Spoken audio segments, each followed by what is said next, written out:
Nice. Welcome, one and all, to another Mere Mortals Meanderings, and I have my co-host, my Russian co-host here, Juan. Or what? Hello. Privet, меня зовут Juan. What would be your Russian name, do you reckon? Oh, it'd be like Gargatov. It'd be Gargatov. So you'd be pronouncing my name, and like you'd be like Garga, and I'll kill you before you get to top. Because so it's long enough Russian name that you'd die before you say it. So it wouldn't be something short like Nikolai. Beautiful. Although Nikolai would also be pretty good. Anyways, yeah. That very good. That beginning was welcome, and then it was hello, my name's Juan. There you go. That is all I know in Russian. Excellent. Thank you, Juan. Well, as we've started this conversation off with a bit of bullshit, it's a meanderings. We're going to talk about what is it? Lighthearted conversations, with maybe a deep touch. Only a little bit of a deep touch. In my topics to cover today, I'm going to talk a little bit about a Stephen King book. I'm going to talk a little bit about books in general and maybe some books that we'd create. Oh, all right. I've got a couple of what ifs and a couple of thoughts. Okay. And a little bit of, let me tell you about the good old days, which is my mere mortal moment. Let me tell you about the good old days. Okay, I'm interested to hear that. Mine would be, would my pseudonym work better as William Christie or Agatha Shakespeare? So I've been thinking, I'll get into mine first. Yeah. So I just finished the book On Writing by Stephen King. So Stephen King, if you don't know him, go jump off a bridge right now. Yep. Stephen King is the man. He's It, Carrie, The Running Man, The Shining, all those goods. You probably don't even know that he wrote some of these things, perhaps if you're quite young, but you might have watched the movie or you've heard about it. Yeah. But he's got a lot of influence into modern day movies as well. Just a lot of stuff, and a lot of the way that he writes the fiction has gone across to probably a book that you've read at some point. Yeah, I would definitely say that. And a prolific author. So he's in the... One book a year, basically. Yeah, I think even more than that in some cases. But he's written... he's sold 350 million books, which... And if you're not impressed by that, you should be impressed, because that's sort of on the list of... Well, we worked out the other day, right, that 15,000 or 25,000 books was considered, like, sensational. Yeah, a very good... Nothing to be sniffed at. Yeah. So... Yeah, he's in the just ridiculous range. I was actually looking up a graph on Wikipedia of the best-selling authors of all time. I think he was around the number 10. Wow, so, okay. Yeah, up there. I didn't realize it was that much. Anyway, on this book, it was part memoir and then was part about how you actually become a good writer. And one of the things he was quite insistent on was reading and obviously writing to become a good writer. And he was saying he personally reads around 60 to 70 books a year.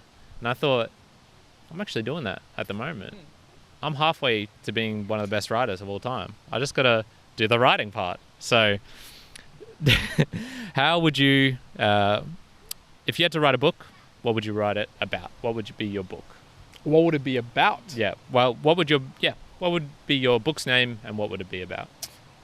That's interesting. Okay, I'll straight away. How are your eyes feeling, by the way? Oh, hurting like motherfuckers. Like, if you guys don't know, he's wearing like these kaleidoscopic glasses, which just... Man, but if you actually only look through one eye, like if you close the other one, it's actually okay. Okay. But both of them, you just get a headache and you get migraines immediately. No, for me, and I'm going to take them off a little bit so I can focus, it would be, my non-fiction would be maxims. It would definitely have to be maxims. Like, I can just imagine, I could literally imagine myself, let's just say 15 years from now, and I will have encapsulated for me what my maxims are. Yeah. And based on like all the information that I've gathered and gone, okay, this is to me like the maxims that maybe a lot of people might look at. So it'd be in a similar vein to the 12 Rules for Life style from Jordan Peterson. That would be my go-to. It would be How long would it be? It would be huge. It would be massive. I'd make it like a pretty massive, detailed sort of style. Well, or the recent 12 More Rules Beyond Order from Jordan. That's even bigger than his original one. Yeah. I try to make it simple, but it would be loaded with examples. That's how I would do mine. Okay. Not so much stories, but just examples. I think that's how I'd go about it. Yeah. Fiction though. I used to really enjoy writing back in the day, but I enjoyed writing in the sense of I started a couple of books. Like, I wrote a couple of chapters on Word thinking I'm going to create a book. Okay. Never finished them. But I was always... I recently read... what was that name of the book? The one that was really, really... Like, lots of descriptions and the guy sent them through to me. It's a blanking out right now. Cycles of the Phoenix. That's the one, Cycles of the Phoenix. So, that particular book is how I would have written back in the day. Just lots and lots of description. Yeah. So I feel like I would back off from that. And who I would actually, if I had to like pick someone who I was like, oh, this is sort of style that I would write in, Robert Louis Stevenson. I looked up a little bit more of his writing beyond Treasure Island. Exemplary writing, man. The way that this dude wrote back in the day, just the capturing like the really important descriptive things quickly and then moving the action to where it's needed. I was like, whoa, this is awesome. And I would make mine, it would be in a similar vein to Harry Potter and Artemis Fowl.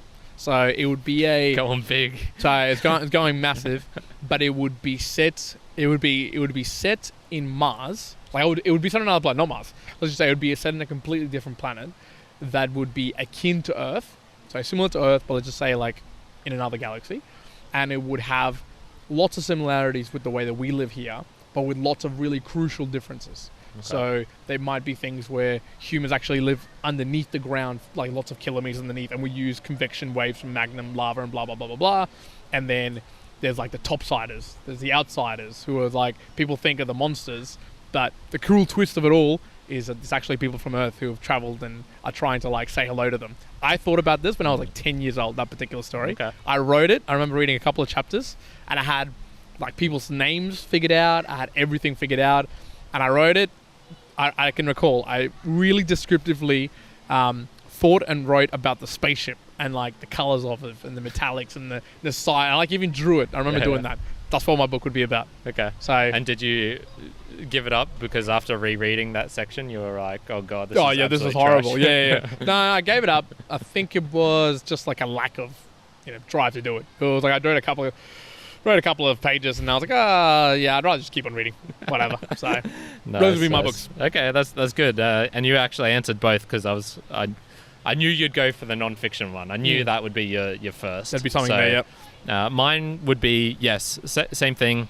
I would call my book, I think, Comfortably Unusual, something like that. Comfortably Unusual? Yeah, and so I was thinking, what's something I would feel comfortable about writing that I think I have maybe slightly something to add or something a By bit the way, more... the name of mine would be Mere Mortal Maxims. Mere That's Mortal what it would Maxims, nice. I like it. Something that would be a bit...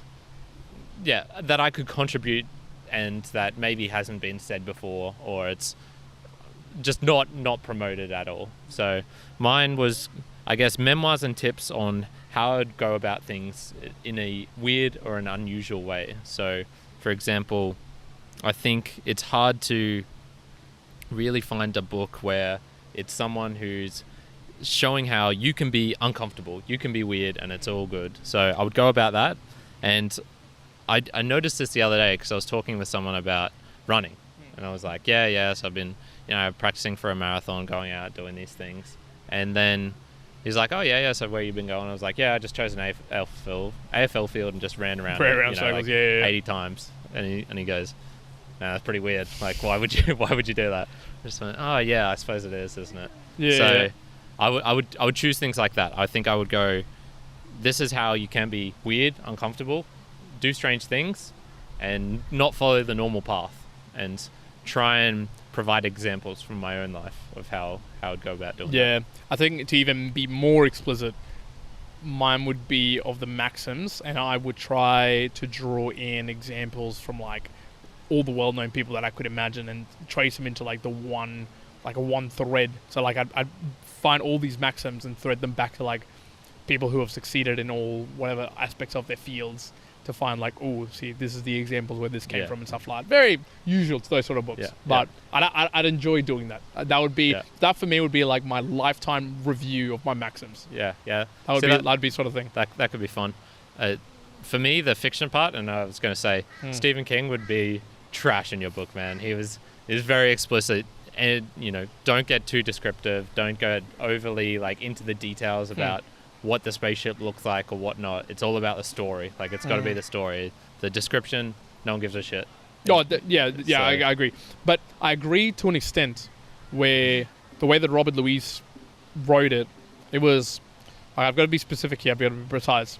It's not that he was descriptive about the object at hand, but it was descriptive about the action that took place in the storyline. So he would be descriptive on the fact that, Jimmy was on a little boat and the fact that the waves were about to knock him over, and it was very descriptive about that. And then it would kind of speed up in the sense of, okay, then he maneuvered, went out to another point, and then got to the next point, and then the next point of action, or the call out, or the bit that's interesting, he'd almost sort of slow it down and then give you a little bit more description and definition of what's going on. I don't feel I'm doing... I did a book review today of Stephen King's, and I don't feel like I'm doing it justice in some way, because it's one of those ones where, you know, he's got stuff in it that he said, and I pulled it out, but then you can just go find, just like you did then, reasons why it's doesn't apply to you or Robert Louis Stevenson. Although it definitely feels yours is shit, man. I haven't read it. Mate, I can tell it's shit. Just wait till you read it. Number 1 bestseller. So my fiction, I am so uncreative that I would feel uncomfortable even You'd be trying like a to, satirical, ironic, not funny. No, so what I would do is I would go, look, if I try and just think of a story like you did, like Mars or whatever, it's going to be shit. Like there's nothing in there of value. So what I would do is I would go out and I would try and have interactions with people that are so outlandish, so ridiculous that I could write them down as non-fiction, and then people would just put it in the genre of fiction because they're so stupid. Like, you know, that wild bender night out where you're wearing like your bloody, you go out with your you know, Pokey Bear ears on, you got dressed up in your finery with your, you know, fluffy bow tie and whatnot, and then you end up like, I don't know, wearing a snake skin, crawling under the ground, like swimming across the Brisbane River and fighting a crocodile or some shit. So, I know what you mean. There was a episode 279 on Jocko Willink's podcast, and it was with a guy who was a British Army officer. And then basically, I've only listened to the first bit, which already is like this, where he's kind of asking him, like, oh, you went exploring before you went into the army and whatnot. And he's kind of telling him, like, oh, yeah. And basically, like, a couple of little snippets, it's like, oh, yeah, he ended up being the first tourist to go into Afghanistan after 2001, like in 2003. And he basically had no money, so he slept in a hotel where the hotel rate was $100, and he didn't have any money. But he knew that the rooftop had been blown up just recently by, like, a bomb. So he went up there and slept under the rubble, and it was free because no one like would deny him, stuff like that. And then he like went across the country on just like pretty much just like writing. And I'm like, yeah, that's the sort of stuff that I'd be like, okay, that would be complete fiction. Yeah. If you like read it anywhere else. Yeah. So I couldn't imagine you doing that. What's that? I couldn't imagine you doing that. No, see, I'd be more trying to do not unsafe things like.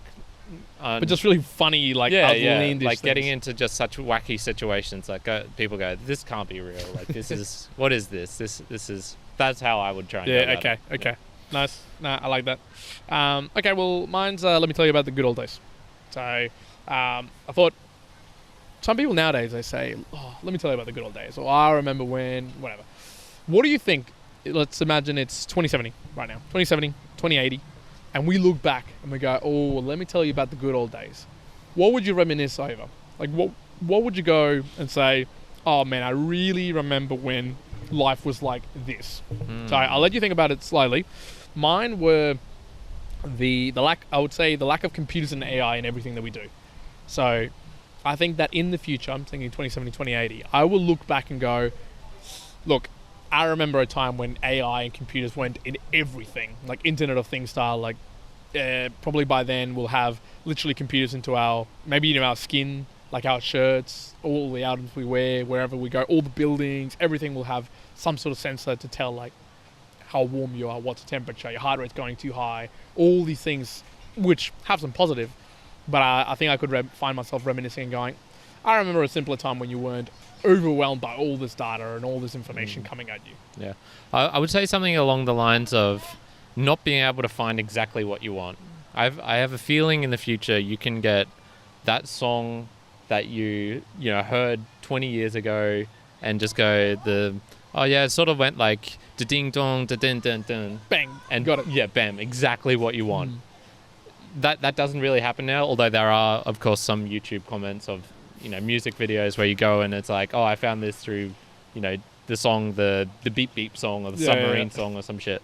So I think that there'd be a sort of nostalgia in like, oh yeah, remember when you had to just spend 15 minutes searching for something and it just didn't pop up exactly what you wanted right away. Yeah, I think there will come a time as well when you'll just think, and it'll already appear in the sense of Yeah, like you'll yeah. just think of like, oh, I want some. I wonder where I can get these blue shoes, and like automatically it'll be like, oh, these blue shoes available at this shop. You can buy them right now. Would you like to buy them right now?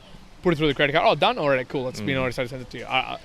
Maybe it would reminisce and go like, oh, yeah, you have to actually go and search it and put it into a basket and buy it, or go to the store and try it on. Yeah, I have a feeling we'd be mostly reminiscing about things that were shit, but that we thought were good. So Yeah. I think that take effort.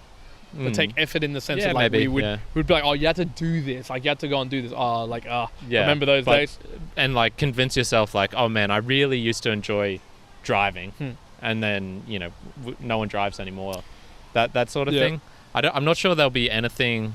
There'll be a couple of things that might be, like you said, about not having so much data thrown at you, sort of like a psychological thing like that. But I think in most cases, it'll sort of be a nostalgia for a shit thing, which you probably actually wouldn't really want back in your life. Anyway. Because otherwise you could just go and do it. Well, that's what I think. Like, when people reminisce now, I'm like, oh, let me tell you about the good old days. Like, well, do you remember when the good old days, like you were... Like, a lot of people were dying. Yeah, when you got polio and you died.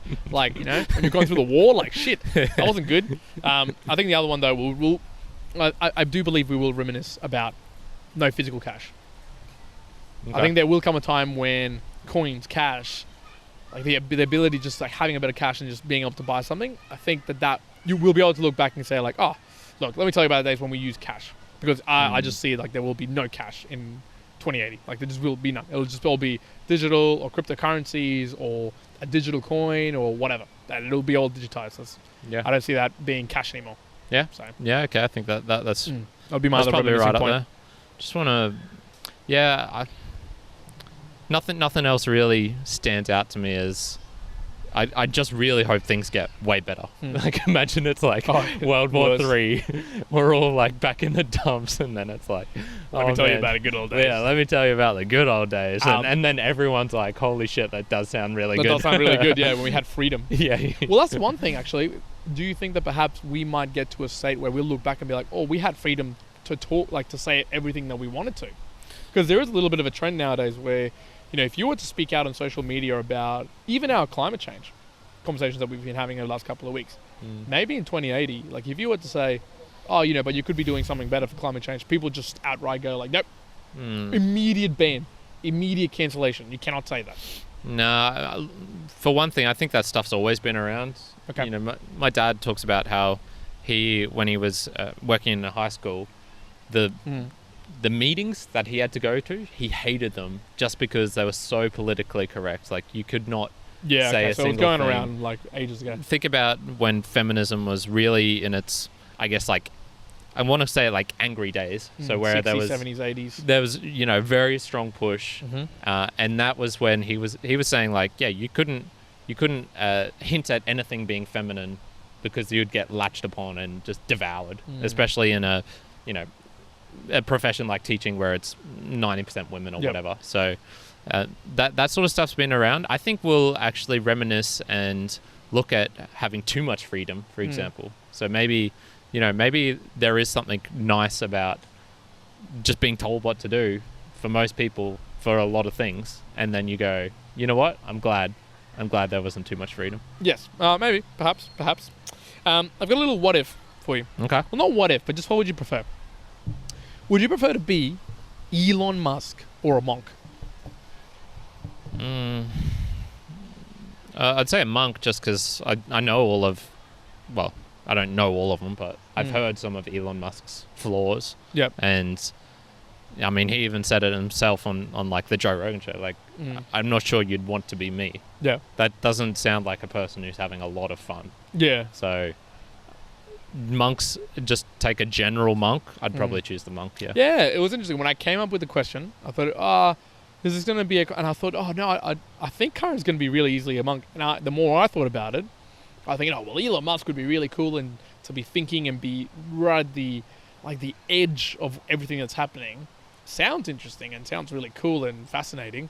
But I think most human beings would just be worn out by that. You just wouldn't want to do it anymore. You'd be like, no, I want to go the opposite way. So I'd actually go pick a monk as well. Yeah, I think, if you had to put me in the position of doing the things Elon Musk has done, let's just say I'm capable of having the same insights, capable of doing the same things, and then putting my sort of personality body in that situation, yeah, I'd much rather be a monk, for sure.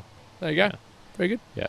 Very good. Anything else there that you got? No, with I think that's it. So, people, what would you write for your book of your life? Doesn't have to be about your life, but what would your book be about? I'd be interested to know what people would, if they would lean towards more non-fiction or fiction. I think that would be It's very interesting that we didn't either of us said autobiography. Yeah, because we're asking at this stage, what do you... Memories. Memorious. What have you got to write about, like, right now? Like, yeah. I don't have that But much. I don't think I'll ever feel that way. Yeah. And I don't think I'll ever feel like, oh yeah, now's the time to write an autobiography. No. But that's probably what everyone says. Like, I'm not sure. I'm sure there's some narcissistic assholes out there. Definitely, who are like, but straight up like, I need an autobiography now that I'm 16 years old and I bought SafeMoon and went to $4,000. Goddamn P. Sorry, brother getting trashed on this one. Yeah. All right. I think that's it, people. You know what to do if you're listening. Leave us a review. That would be nice. If you're on the YouTube, if you can leave some commentary, leave a like, subscribe. What do you think of Juan's apparel? What do you think of my apparel? Didn't really talk about that. The fact that I'm wearing, fluffy, what do you call these things? Bloody bear ears. Bear ears. Keep on forgetting what a bear is. Bear ears and whatnot. So that's it, everyone. Thank you for joining us for Mere Mortal Meanderings. Juan, take us out. One out. Kyrin out.